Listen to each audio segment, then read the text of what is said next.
Awesome. Thanks for hanging out and hearing my talk. It's the first time I'm giving this talk, so I'm very open to feedback. I'm on Slack, so if anybody needs to give me some feedback or find me after this.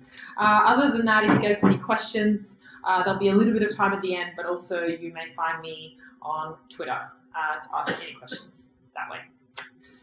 So my talk, super clickbaity title, as my husband pointed out last night. I was like, oh, what do you think? And he's like, wow. The point is 5 things users want from the Atlassian Design System is really to talk about framing. What do your users want? Is it 5 things? Is it 3 things? Is it 1 thing? It's really to figure out what do they want and why.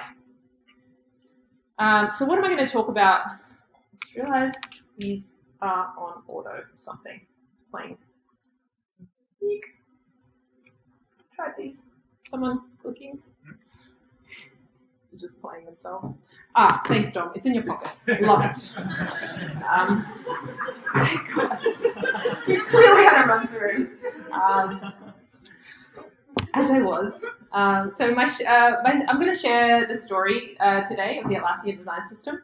My goal tonight is for you to all walk away and be able to articulate and start to think about what are the top things that your customers and consumers of your design systems might want, and if you're not building one yet, you might be building one in the future.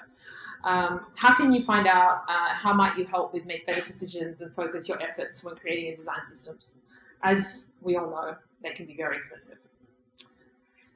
So today I'm going to start off by talking about the Atlassian Design System, what it is, who is it for, the challenges that we face. Hopefully you might see some of the challenges that you might face, and what are we doing about it? And I'm going to point something out here. It's not like what we did about it, because we do not have it right.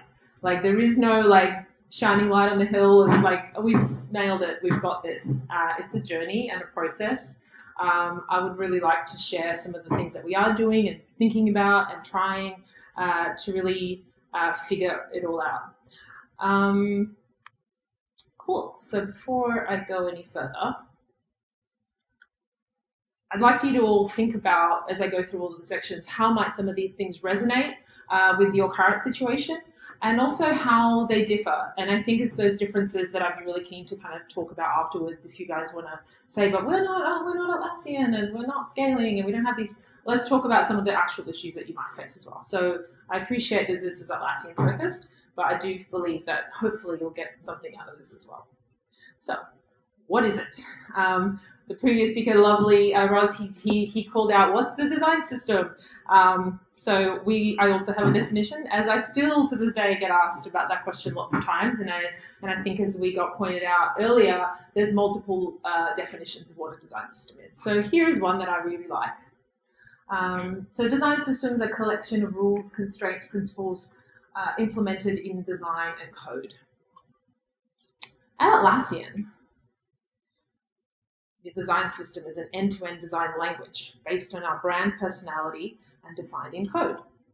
So what does that actually mean? It's like lots of nice words. It's something like this.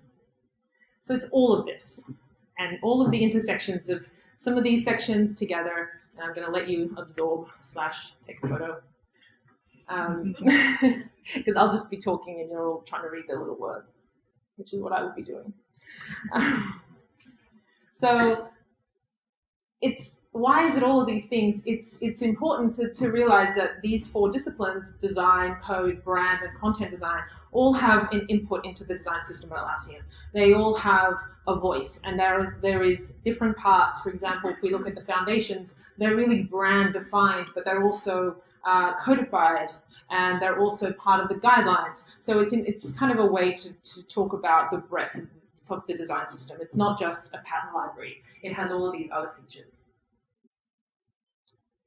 And at Atlassian, the design system is expressed as the following 3 things. So we have guidelines, and we have code, and we have design assets. The guidelines are Atlassian.design, if anyone's seen it. Code is a bunch of different places. Some of it's Atlas Kit, some of it's called MKUI, some of it's AK Lite, and I'll talk about some of these things at a later point So the guidelines really talk about the best standards and best practices and the how-tos. The code is the what. So what do the components do? What are they? How can they interact? The guidelines really help designers understand how to use components, and the code really tells developers the way that they work. The Sketch GUI pack is also something I'm going to cover later. It might be interesting to some of you what we do in the Sketch space for design tooling and why that's actually part of our design system space. As this is the section of what it is, it's also this. It's 60. We have 60 components and patterns. That seems like quite a lot, or maybe not enough. So we never know. And there's no magic number of where we're going for this number and then we're done. Because design systems are done at some point. No, they're not. And so we're constantly reevaluating what is this 60 plus here and there, not about the number and not about reaching a particular amount. It's really about making sure that what we have is at a certain level of quality. Are we deprecating the things that are not being used? I think some awesome things we heard in the first talk was about developer debt and measuring like which components are being used. We get a lot of feedback around these things, and actually it's on us as the systems team to make sure that we are able to deprecate at the right time. So this is, for those who haven't seen it yet, is Atlassian.design, and which is guidelines and design, and this is Atlas Kit. So this is our React library, and they're both open source and they're live, which brings a whole set of other challenges in terms of having a live design guide public. So I hope you'll get a little bit of a picture, overview of what the Atlassian Design System is. I know it's high level. Now I'm going to talk about who is it for. Again, I love the first speaker. They spoke about, it's really about the people. And for me, this quote is just like, I say this to my team, they quote me back to me, which is really annoying, yet also inspiring. So by the people, your system should be owned by all. It's really about that. And it's like, how do we figure out how to work with people and their challenges? It's really, once we do that, I feel like that's really the holy grail. So who are these people? These are some of the people, and they're more like the people types. So we've got designers, we have writers, we have developers, we have vendors, and we have the founders as one amoeba, Scott and Mike. But it's interesting, right? These are all different types of people with very different types of needs that all come to the design system, and they have different goals. And for us to figure out what those goals are, and how do we make sure that we're actually meeting those goals? How do we make sure that the things that they're looking for, they're going to find? So this is going to be a big number. Eek. So this is like the number of people we have relying on the design system. This is a finger in the wind a little bit, but it's pretty close. So it's all the people that are actually working to build product. This is our entire R&D. So it's front enders, it's developers, it's designers, it's all those people that I talked about before. It's a big number, and I put XX offices because we're kind of opening new offices a fair bit. So we've currently got a new office in India at the moment. So there's a whole cohort of people that are trying to use the design system. And so we need to make sure we're flexible. And who are the people that are creating the design system? So there's 22 of us. And I get that emoji face in IRL a lot. And people here that I have 22 people on the team, they're like, what? How did you get 22 people? Well, this is them. They're real people, some of them. Doing fun things on a team activity. Axe throwing, it's a thing. I highly recommend it. But these are the people that help to make sure that all of those 900 or so people who are using the design system get what they need out of it. And so I'm going to talk a little bit about those scaling challenges and some of the challenges that we currently face at Atlassian. Has everybody picked out who they know from that photo? Because I can see you're all going at this one and this one. Yes, the world of design systems is very small.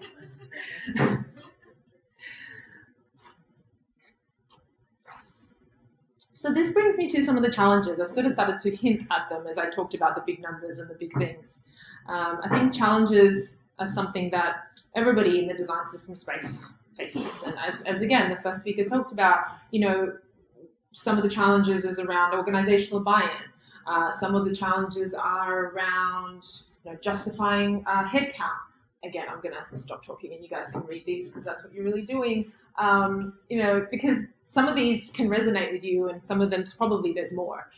There's plenty of challenges that when it comes to design systems. So these are some of the ones that I face. No surprise there. It's interesting, right? I feel like when we're talking about scale, I'll go into a little bit more detail what I mean by that challenge and what that really means to us. Also, multiple sources of truth. Multiple sources of truth.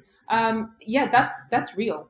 We have many places where things live, and it's sort of like when you have one design system with one team with one product, could work, and maybe it needs different types of activities. But when you have multiple systems and multiple sources of truth, it kind of becomes a different beast. Roadmap alignment. This is very unsexy, but actually getting your stuff to get buy-in from product, like that is really hard, and it gets even harder as you get bigger, or you just get one extra product, even if it's like just you, and then there's another product, and all of a sudden you have all these different challenges that you never had before. Also, I think for us, we have a design system team. We own the design system. But how do we make sure that there's a shared ownership? And I think, there's some federated models, which is not something that we're adopting at the moment. We're really looking at a centralized design system model. So what are those, how do we make sure that other designers in the company and other writers and researchers actually feel ownership in the design system? Definitely a challenge that we face. So high level, these are the core challenges that we have right now, and we will continue to have, I think, for quite some time. These are challenges that are going to be done in a quarter, or they're going to be done in at the end of H2. They're really something that we continue to invest, and I think it's figuring out where are the right places to invest and why, and figuring out what are those return on investment that you will get from a business perspective, from a team perspective, from an engagement perspective. I feel like I've covered all this before. So when I talk a little bit about scale, so 5,000. So this is where we're going. We currently have 3,500 staff in Atlassian. We're moving towards a 5,000 figure in the not too distant future. We're also moving towards 250,000 customers. So we've recently, not so recently, bought Trello, and they have a whole design language, a whole design system that's very specific, and everybody loves Trello. Not everybody loves Jira. We don't want to fuck with that. So, we know. I'm very, very cautious. But it's also trying to figure that out. What does it mean to have a whole really successful product that's in your product suite now that ultimately is on the cloud, which is in your remit, and where does it make sense for them to leverage all that work that you have put into the design system? Those 60 components are expensive, and they're also quite useful, and they should improve all of the things the design system is supposed to improve. So, but also we don't want to stuff up their brand. So what is that? How do we deal with that? So it's really a challenge that we're facing at the moment. Which leads me to this is all the products. There's currently 15 products that are in one way or another trying to use the ADG, which is the design guidelines, and Atlas Kit inside their products. When originally we had the Big Bang, which is how we got all of this adoption in FY17, it was a top-down, all products on cloud, 6 of them have to use the design system. Yay! And then we're done, right? Then you guys can just go and do something else. So then it's when I kind of came back from maternity leave and was okay, how do we actually make this into a system? And so the last 2 years I've been trying to figure out, how do we go from this guideline, this thing that we had, to a system that's actually serving this ecosystem of users, and with all these different needs, and have all these different brands potentially that are needing to live inside the design system. I mentioned 3 sources of truth.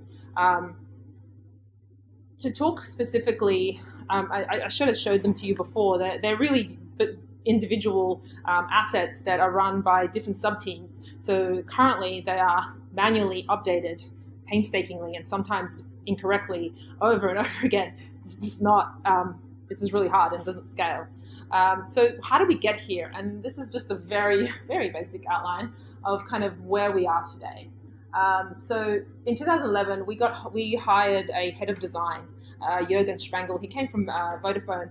And what happened with his arrival was this design sea change for a very, very engineering-led company. He became the voice of design at Atlassian, who is very heavily engineering-led. And so with him came the belief that a design system, which wasn't called that at the time, was called the Atlassian Design Guideline, was something that was smart and something that we needed to invest in. And so from the very, very beginning of his kind of tenure with us, he's always believed and talked to us about what the value of that is. And at the time, the founders were like, why? And he was like, because. And so round and round they went. And after a time, they kind of got to a place where we stopped talking about color buttons and stopped talking about the details. And they started talking about experiences. And what the design guidelines at the time gave them was this ability to like, we'll standardize this bit. So we don't have to keep talking about them in reviews and stuff like that. So as it proved value, as all design systems need to do at the beginning, we got more and more investment. And over time, we had something called ADG2. And right between those ADG2, ADG3 spots is when I came into the company. And we then started to have the big ADG3. We're redesigning, we're rebranding. If some of you are using our cloud products, that's what that looks like now inside the product. It's the ones on the left with the nav on the left, I know. Also, it was interesting, right? So we have two parts of the business. We have cloud and we have server. And it's like, oh, yes, cloud. And so like, let's create a design system for cloud and make sure we do that. Meanwhile, server was also creating a design system, of course. I went on maternity leave and I came back with two systems. I'm like, one job.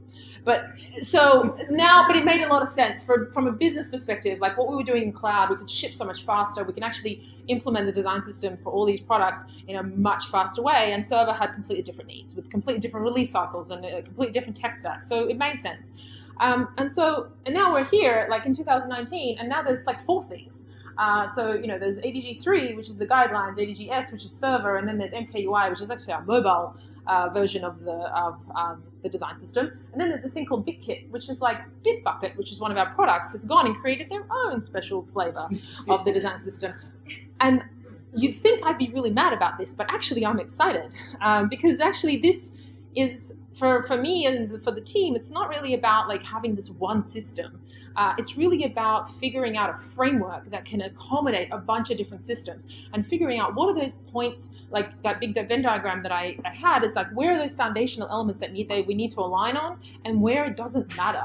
Like if we're talking about the Trello thing, like where does it matter that they take our kind of code and where they can have green buttons because it's Trello and that's fine. And that's not having a design system, that's being flexible. And I think that's actually allowing us to grow and think broader than just, oh, it's a pattern library, you have to use the pattern library. And so the last challenge is just one team. Yes, I know there's 22 of them, but there's still one team. And it's not that it's just one team, it's also one team in Sydney. We also, as I mentioned, we have a lot of remote and cross-geo offices. And so by virtue of us being in the next building to Jira, we build a lot of things for Jira.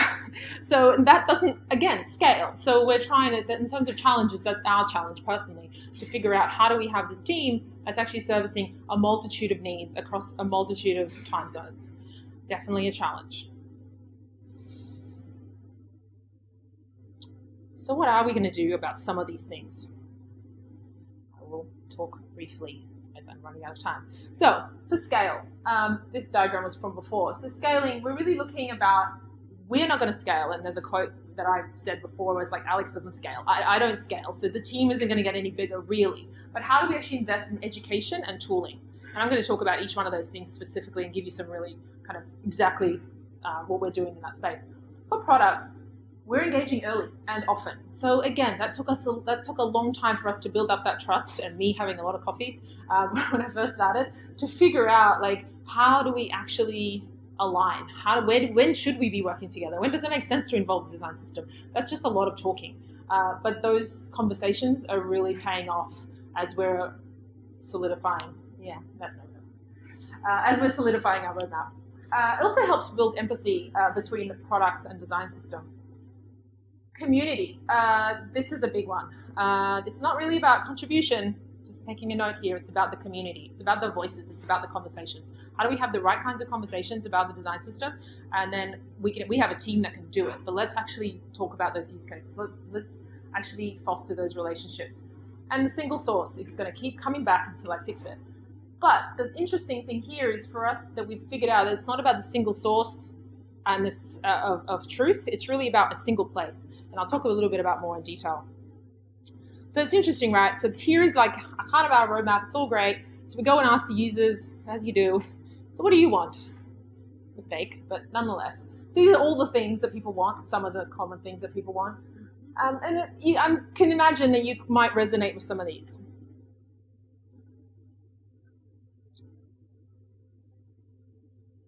But you know, as the old saying goes, good old Steve, you know, they don't know what they really want.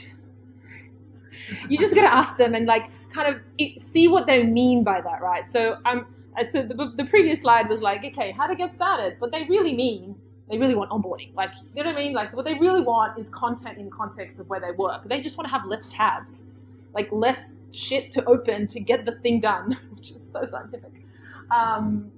But that's one of my objectives this year. Slightly less colorful language. So they want to see the visibility of the roadmap. That's kind of how we build trust. They want to see what we're doing and also what we're not doing. They want to find what they need. Again, super simple. That's an IA problem. And also have ownership over decisions. I think some of these, this is something that we're working on, and how do we figure out like what are we going to give users and make sure the design system is meeting their needs, but also is strategic to the business. So when we talk about onboarding, we have just started, not that long, 6 months ago, design system onboarding class, which feels like, wow, you guys must have a lot of time in your hands. But actually, it's incredibly useful, not only for my team to all get onto the same page and understand what the design system is. As you can see, it's quite complicated. There's a lot of moving parts. For them to actually be able to articulate that message and that story to like new starters, and they all get to talk to all the new designers and engineers and all the new researchers that start, and like, this is a design system. This is how we can help you. And it's drinking the Kool-Aid a little bit.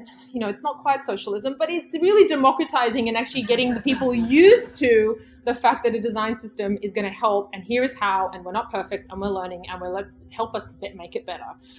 So we're also measuring how we're doing. We're actually measuring confidence, which is possibly not the most scientific thing to be measuring. I'm sure I see a kind of skepticism. However, it's actually getting us a gauge. It's getting us a signal of like, are people feeling better about doing their work? Because really that's all the design system is doing, is enabling people to do their jobs better. So at the beginning, like, how familiar with the Atlassian Design System? Not so much, yep, nope. And then like by the end of the class, they're actually feeling better. They actually feel better about doing their jobs, which is interesting, right? Not very scientific, but actually is a very strong indicator for me to go back and say, look, this is worth our while. And we did it for a while. And so now I feel like it's just something part of our offering from a design system team. This idea of something in context. We watch designers work, which is almost like diary studies, but less scientific because nobody has time. And also it's just literally sitting in other teams. Like we do something called design detention where people just work together, or like they design together and they hang out, right? It's called design detention, yes. Where and they enjoy it, I think. So a bunch of teams do this. And so instead of us like setting up usability and like, come and do your project and we'll study you, it's like, can we come and watch you guys work? Like super creepy. But actually what we're doing, we're like noticing pain points. It's like when they're like, oh, I don't know where the illustration is. Oh, I don't know where the, like that you can actually watch them get stuck, which is really painful because you're not supposed to help and you're supposed to actually like just let them fail because this is their team thing and you're here. But then we're going to go away and go do cool shit like design tooling. So we invest in like a starter pack so everybody can just start on the same grid and everybody can start on the same stuff and kind of get the basic key things in their sketch file, which again is not revolutionary, but actually is by watching them kind of not knowing where to go and how to get the assets. And it's like, how do you normally do this? And they're like, oh, I asked the guy. And I'm like, but what if the guy moves teams? We'll ask the other guy. And I'm like, okay, yes, I have something for you. So I think it's sort of figuring out what are these things that they need, right? So it's really about that. Like, what are the things that your team needs or your company needs, and how do we make sure that the design system is going to meet that? So we also have the GUI pack, which is super exciting. This was a Ship It. We do like a 24-hour hackathon. Somebody did this in a Ship It, which I love them for forever. And it's all of our components, all 60 gazillion of them with all the different states. Super useful. This was a need. Everybody kept creating their own files. We have a data generator, which is, I know, very fancy. Again, ship it. But it's actually a way for us to get like real life data inside our UI, because that's a pain point. People spend a lot of time wasted on a story that they create for each of their user experiences, and we've just created all the stories for them. Like, that's not something that we would have ever put on a roadmap, because it's like, that feels like an inordinate amount of waste of time. But actually, this is solving a real need, and the amount of time and consistency and quality of the kinds of work that we are getting produced is exciting, right? And last but not least, I'll show you this. Is that going to play? Yeah, we also did wireframes. Like, oh, wireframes are so passé, but are they?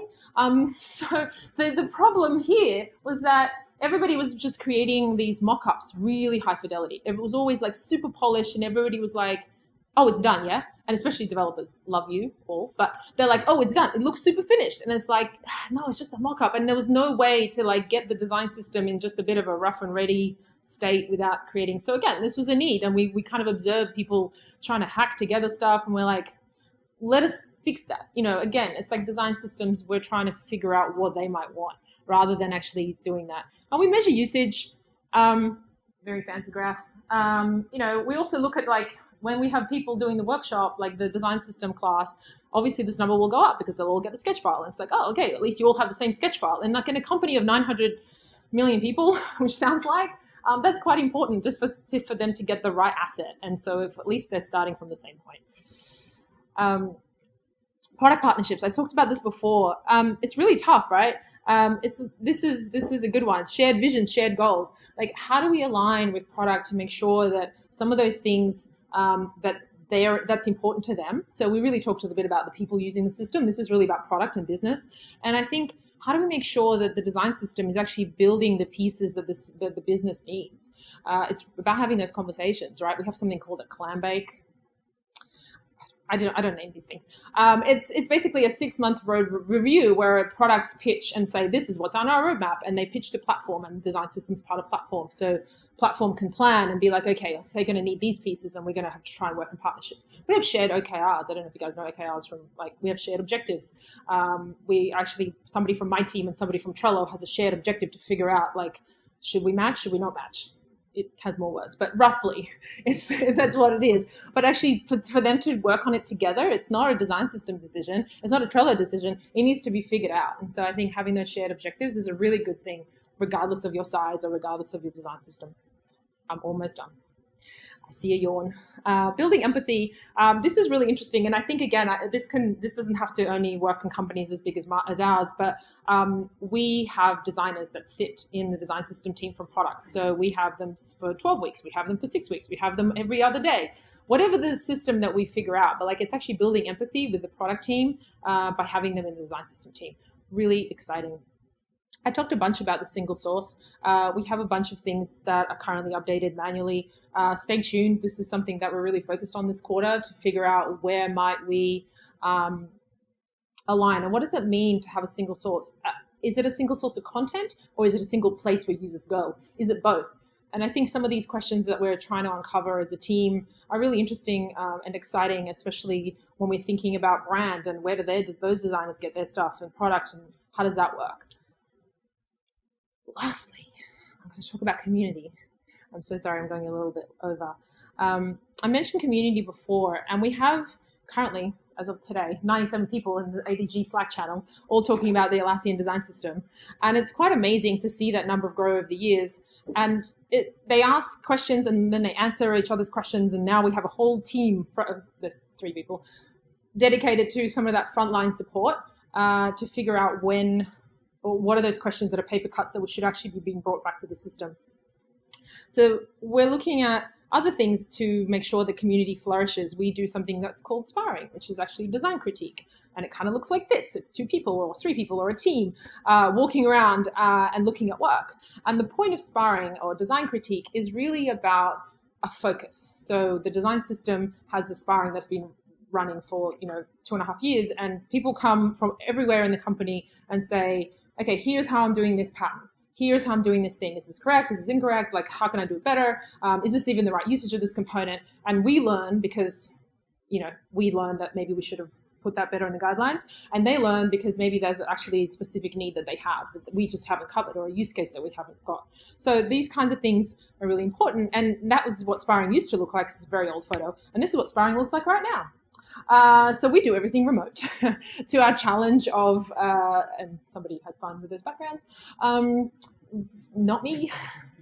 The remote thing is interesting, right? So it's kind of like you're really all on a level playing field, and we had some feedback, right? So because when people would dial in from SF, there'd be this giant person on the screen, and then there'd be this whole design system team in Sydney, like a board meeting, kind of going like, so what are your designs? And it's like there was this really weird dynamic where we wanted them to feel safe and wanted them to share and tell us their stories, and they felt like they were being interviewed. So about 10 months ago, I think we decided as a team that remote was going to work best. And even if we're all going grabbing rooms and just dialing in, it actually gives people a real way to connect and be on the same playing field with their work. We measure very basically engagement. It's like, that's it. It's a table. How many people show up? Something that we're looking to move these metrics forward in the future is we're going to actually formalize the whole community process by having design system champions. They're dedicated people in each product that gather once a month, and if they can't make it, they have to tap someone in their team to come and do it. So it's a bit more of structure, but it's not something that we could have proposed like 2 years ago. It's something that has kind of happened organically, and now there's a need to have more formalized design system champions that hopefully can move some of these metrics. So 5 things. So I think I've covered some of the 5 things and then some more. Keen if you guys have any questions. But it's cool. We're really working hard. And as I said before, it's a journey, right? We totally haven't got it. But we're really working with what we've got and actually really listening to our customers and understanding what they need from the design system. It's cool, right? So this is one of our champions. And I think this was a cool quote that she gave to an external person about us. And I'm excited too. So I'm going to leave you with one question. So what are your 5 things that you might think about for your teams, or 1 thing or 3 things or 10 things, whatever they are, but what are those things that you're going to focus on? Because as I talked a lot, there's lots of things that are in the design system space, but it's really good to focus on just a few. Thanks.